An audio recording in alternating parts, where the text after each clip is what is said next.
Hi friends, ഇത് ഞങ്ങളുടെ first long video ആണ്. ഇന്ന് ഞങ്ങൾ ചെയ്യാൻ പോകുന്ന ഒരു വാൾ ഡെക്കറാണ്.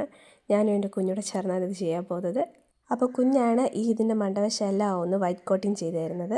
അതിനുശേഷം ഞാൻ പ്രിൻറ്ററസ്റ്റിൽ നിന്ന് ഒരു പിക്ചർ എടുത്ത് വെച്ചിട്ടുണ്ടായിരുന്നു. ഞാനതൊന്ന് ജസ്റ്റ് ഒന്ന് അതിലൊന്ന് വരച്ച് കൊടുത്തു. ഇനി നമുക്ക് ബാക്കി കാണാം. കഴിഞ്ഞ ദിവസം നമ്മൾ ഈ ഒരു വാക്കിൻ്റെ പാതി വരെ ചെയ്തിട്ടില്ലായിരുന്നു. ഇനി നമുക്കിതിൻ്റെ ബാക്കി ചെയ്യാവേ, കേട്ടോ.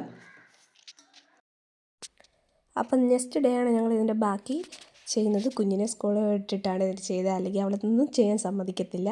ഇതെന്ന് പറയുന്നത് ഒരു ബ്ലാക്കും വൈറ്റും ചേർന്നൊരു പിക്ചറാണ്. അപ്പം ബ്ലാക്ക് പോർഷൻ വേണ്ടെടുത്ത് എല്ലാം ഞാനൊരു ബ്ലാക്ക് അടിച്ച് കൊടുത്തിട്ടുണ്ട്. അത് നമ്മൾ നല്ല ടൈം എടുത്താണ് നമ്മളൊരു ഓരോ പിക്ചർ, കാരണം കുഞ്ഞു പിക്ചറാണ്. അപ്പം വെളിയിൽ പോകാനോ എടുക്കാനോ ഒന്നും പറ്റത്തില്ല. വെളിയിൽ പോയി കഴിഞ്ഞാൽ അതിൻ്റെ ഒരു ക്വാളിറ്റി തന്നെ നമുക്ക് നഷ്ടപ്പെടുകയാണ് ചെയ്യുന്നത്. അപ്പം ബ്ലാക്ക് വേണ്ടെടുത്തെല്ലാം നമ്മളൊന്ന് ബ്ലാക്ക് ഫില്ല് ചെയ്ത് കൊടുക്കുകയാണ് ചെയ്യുന്നത്. വീഡിയോ സ്വന്തമായിട്ട് എടുക്കുന്നതുകൊണ്ട് എന്തെങ്കിലുമൊക്കെ തെറ്റുകുറ്റങ്ങളുണ്ടെങ്കിൽ എന്നോട് ക്ഷമിക്കുക, സഹകരിക്കുക. അപ്പം ഞാൻ ബ്ലാക്ക് പോർഷൻസ് എല്ലാം ചെയ്ത് കൊടുത്തു. ഇനി നമുക്കൊരു ബാക്ക്ഗ്രൗണ്ട് സെറ്റ് ചെയ്യണം. ബാക്ക്ഗ്രൗണ്ട് ഇവിടെ കൊടുത്തേക്കുന്നത് ഒരു ബ്രൗൺ വെച്ചാണ്.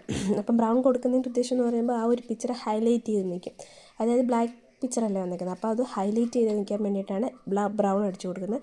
ബ്രൗൺ അടിച്ചു കൊടുക്കുമ്പോൾ ലൈറ്റും ഹാർഡുമായിട്ട് അടിച്ചു കൊടുത്താൽ ആ ഒരു പിക്ചറിന് ഒരു മ്യൂട്ടേഷൻ, അതായത് നമുക്കൊരു ഹൈലൈറ്റ് പോലെ ചിലയിടത്ത്. അപ്പോൾ ഇങ്ങനെ അടിച്ചു കൊടുക്കുന്നതുകൊണ്ടുള്ള പ്രയോജനം എന്ന് പറയുമ്പോൾ ആ പിക്ചർ ഹൈലൈറ്റ് ചെയ്തേക്കും. അപ്പോൾ ആ പിക്ചറിൻ്റെ പോർഷൻ വരുന്നിടത്ത് ലൈറ്റായിട്ട് ബ്രൗൺ ചെയ്ത് കൊടുക്കുകയും അതിൻ്റെ ബാക്കി പോർഷൻസ് ഹാർഡായിട്ട് അടിച്ചു കൊടുക്കുകയും ചെയ്താൽ നമുക്ക് അങ്ങനെ ഒരു മ്യൂട്ടേഷൻ ആ ഒരു പിക്ചറിൽ ഉണ്ടാകും. അപ്പം നമ്മൾ ആ ഒരു കളർ വെച്ച് തന്നെ ബാക്ക്ഗ്രൗണ്ട് എല്ലാം നമ്മൾ സെറ്റ് ചെയ്ത് കൊടുക്കുകയാണ് ചെയ്യുന്നത്. സമയമെടുത്ത് നമുക്ക് ചെയ്യണം, അല്ലെങ്കിൽ പിക്ചറെല്ലാം പെയിൻ്റല്ലേ, പിക്ചറെല്ലാം നമുക്ക് നാശമായി പോവും. ഇനി നമുക്ക് ചെയ്യേണ്ടത് ഏകദേശം ഒരു പിക്ചറിൻ്റെ ഇതായി. ഞാൻ പറഞ്ഞത് സിമ്പിളായിട്ടുള്ളൊരു പിക്ചറാണ്. ഞാൻ പറഞ്ഞില്ലേ, ഇതൊരു വാൾ ഡെക്കറാണ് നമ്മൾ സെറ്റ് ചെയ്യുന്നത്. അപ്പോൾ ഒരു വൈറ്റ് പെയിൻറ്റിങ് ചെയ്തിട്ടുള്ള ഒരു ഭിത്തിയിൽ നമ്മളിത് വെക്കുമ്പോൾ നല്ല ഹൈലൈറ്റ് ആയിട്ട് നിൽക്കുന്ന പിക്ചറാണ്. അപ്പം ഇതിനകത്ത് കുറച്ച് വൈറ്റ് പോർഷൻസ് കൂടെ ഉണ്ട്. ആ വൈറ്റ് പോർഷൻസ് എല്ലാം തന്നെ ഞാൻ വൈറ്റ് പെയിൻറ്റ് കൊണ്ട് തന്നെ ഫിനിഷ് ചെയ്ത്. പിന്നെ ഒരു നെക്ക് ചെയിൻ പോലെ വരുന്നുണ്ട്.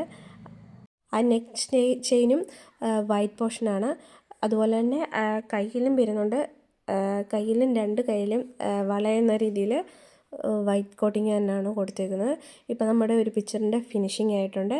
ഇത് ഈസി ആയിട്ടുള്ളൊരു പിക്ചറാണ്. നമുക്ക് ആർക്ക് വേണമെങ്കിലും ഒന്ന് വരച്ചെടുത്ത് കളർ ചെയ്ത് ഭിത്തിയെ വെച്ചാൽ അത് വളരെ രസമുള്ളതായിരിക്കും. അത് കാണാനും നല്ല രസമുള്ളതായിരിക്കും. ഇതാണ് നമ്മുടെ ഫൈനൽ റിസൾട്ട് എന്ന് പറയുന്നത്.